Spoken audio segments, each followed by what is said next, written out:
Welcome to the Catholic Sobriety Podcast, the go-to resource for women seeking to have a deeper understanding of the role alcohol plays in their lives. Women who are looking to drink less or not at all for any reason.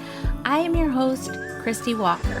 I'm a wife, mom, and a joy-filled Catholic, and I am the Catholic Sobriety Coach, and I am so glad you're here. I want to paint a picture for you. It's 4:30 in the afternoon, and you have been going since 6 a.m. You've worked or homeschooled or managed a household or all three simultaneously. You've answered approximately 435 questions from people who need things from you. Dinner needs to happen. There's a thing tonight. Someone needs to be somewhere, and your brain, your beautiful, capable, completely exhausted brain is just done. And the easiest, fastest, most reliable off switch you know is a glass of wine. And I understand why. I really do. And today I want to talk about what's actually happening when you reach for it and what you can do instead that doesn't steal from tomorrow to pay for today. Now, Annie Grace is the author of This Naked Mind, which, if you haven't read it, I really recommend it. She uses this analogy that I love and I think about often. So, have you ever heard of the pitcher plant? It's a carnivorous plant, which means it's meat eating, and the way it works is that it produces something sweet that attracts insects. The bug comes, it's drawn in by something that smells good and it feels like a reward. And it starts to drink and drink and drink. And the walls of the plant are so slippery that the bug can't get out. It just slides deeper and deeper until the plant eventually consumes it. And that's alcohol, because it draws you in with something real. The relief is real, the dopamine is real, and the way that it quiets the noise of a completely overwhelming day, well, that's real too. And so you come back and you come back and you come back, and the walls get a little more slippery every single time. And that's how that plant works. But here's the great news. The plant doesn't get to win, and alcohol doesn't get to win, because unlike the bug, you can see what's actually happening. And that awareness is where your power is. Now, I coach a lot of different women, different seasons, different circumstances, different kinds of busy. But when it comes to overwhelm and alcohol, the stories sound very similar sometimes.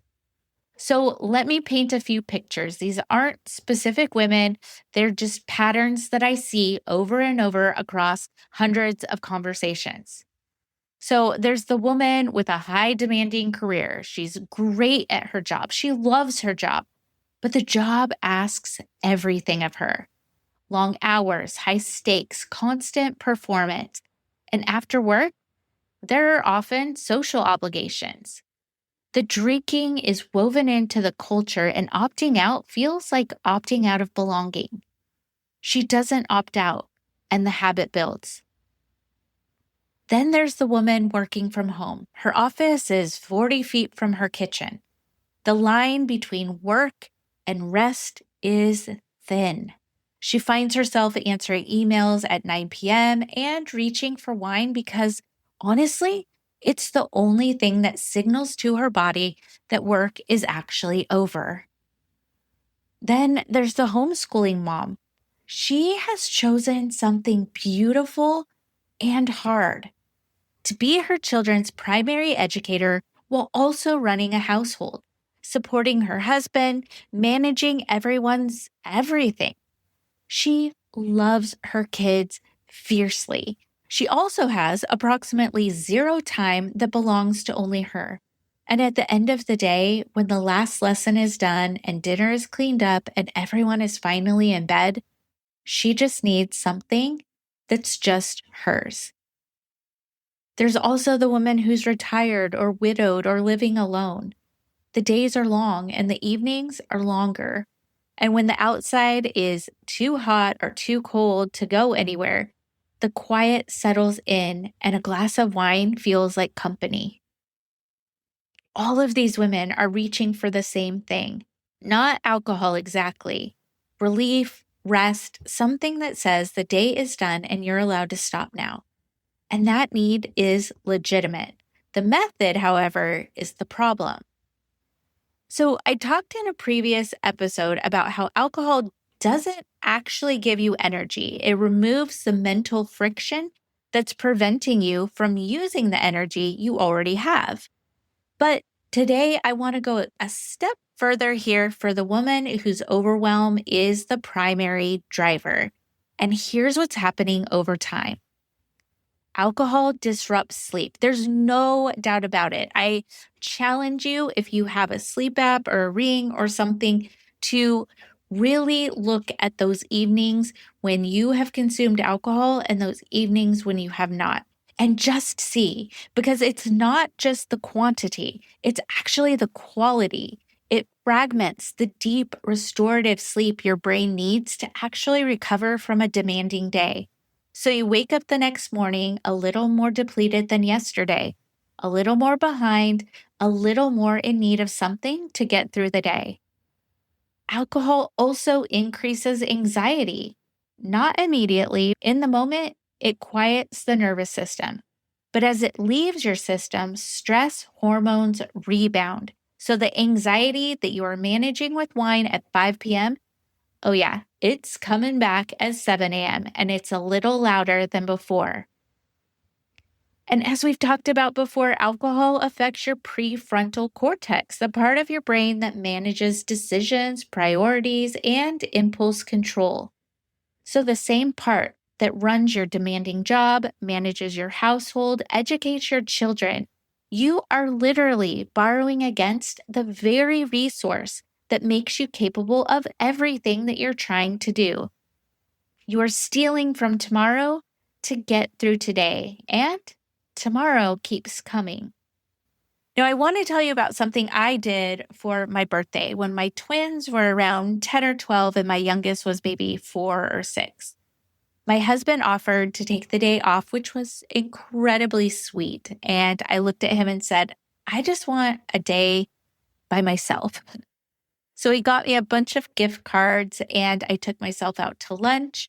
I got a pedicure. I went shopping.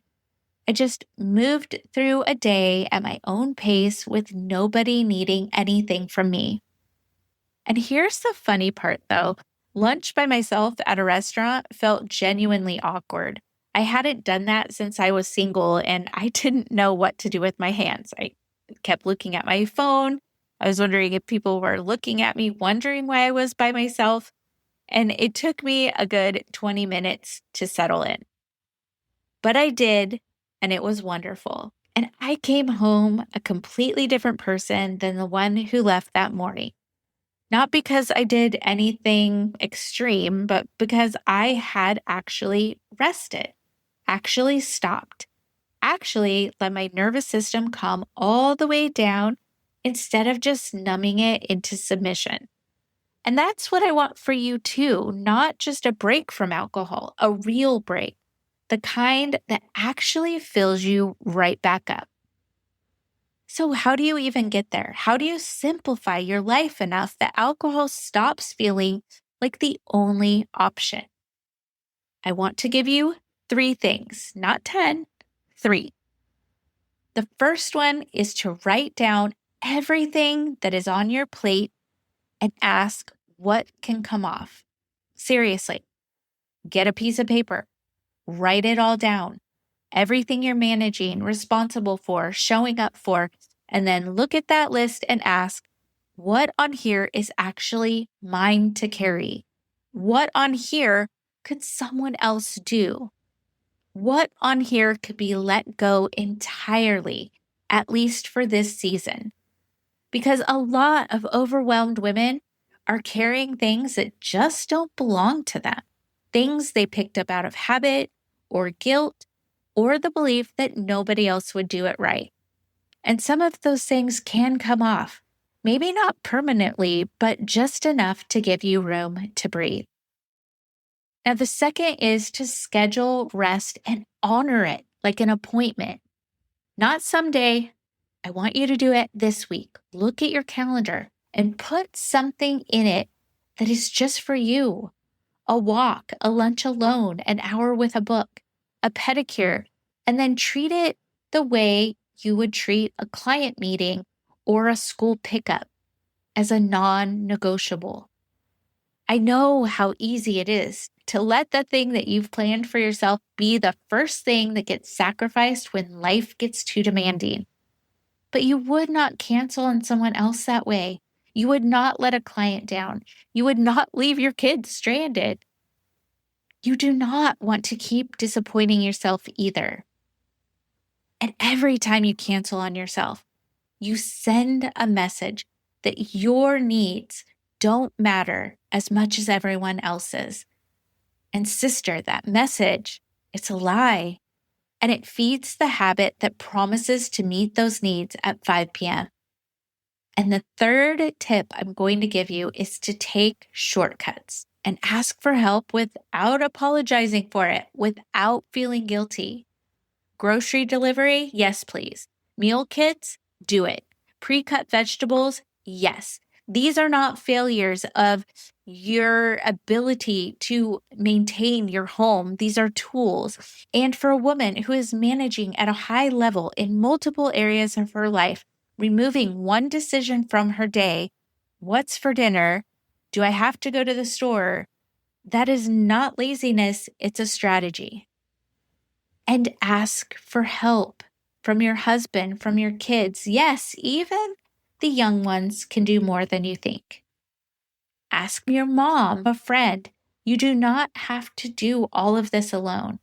And the belief that you do is one of the loneliest and most exhausting lies that the culture has handed to you. Call your mom and say, I just need 2 hours. Can you come? Call a friend and say, I have a free afternoon. Can we go to lunch? Tell your husband, I need Thursday evening to be mine. What do we need to rearrange to make that happen? These are not selfish requests. These are how a woman who is giving everything to everyone else stays alive inside her own life. Now, I want to say something about the phrase self-care because I think it has been so co-opted by the culture that it's lost its actual meaning. Real self-care is not a glass of wine and a bubble bath. Real self-care is tending to the soul that God gave you. It's sleep, it's movement, it's beauty, music, nature, art, the things that remind you that you're a human being and not just a function. It's prayer, it's community, it's the kind of rest that actually restores instead of just numbing. Hear me when I say this. Wine is not self-care. It is not.